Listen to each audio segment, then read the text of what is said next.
Doctor महिलेच्या हातावरील अक्षर तिचं नसल्याचं बहिणीचं म्हणणं आहे असं धनंजय मुंडेंनी म्हटलं। संबंधित पोलिसांची चौकशी झाली पाहिजे, सर्वांचे सीडीआर काढले पाहिजेत अशी मागणी धनंजय मुंडेंनी केली।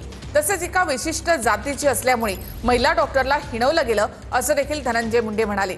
4 ते 5 पुढाऱ्यांनी काही महिन्यांपूर्वी बीडला बदनाम केलं, त्यामुळे बीड जिल्ह्यातील सर्व 18 पगड जाती बदनाम होत होत्या असं धनंजय मुंडे यांनी म्हटले।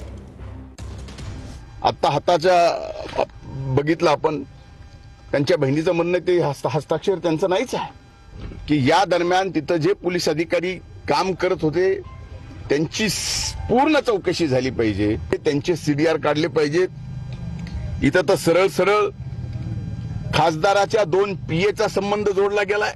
ती एका ठराविक समूह जातीची आहे, अशा प्रकारे सुद्धा त्या ठिकाणी हिणवण्या तिच्या होत होत्या आणि ह्या सगळ्या गोष्टीला कंटाळून ह्या आत्महत्या केली आहे का या ठिकाणी हत्या झाली, हा भाग पोलिसाच्या तपासामधला की ज्या 4-5 पुढाऱ्यांनी काही महिन्यापूर्वी या बीड जिल्ह्याला बदनाम केलं, त्यावेळेस बीड जिल्ह्यातला प्रत्येक जात, प्रत्येक जमात, सर्व 18 पगड जाती बदनाम होत होत्या।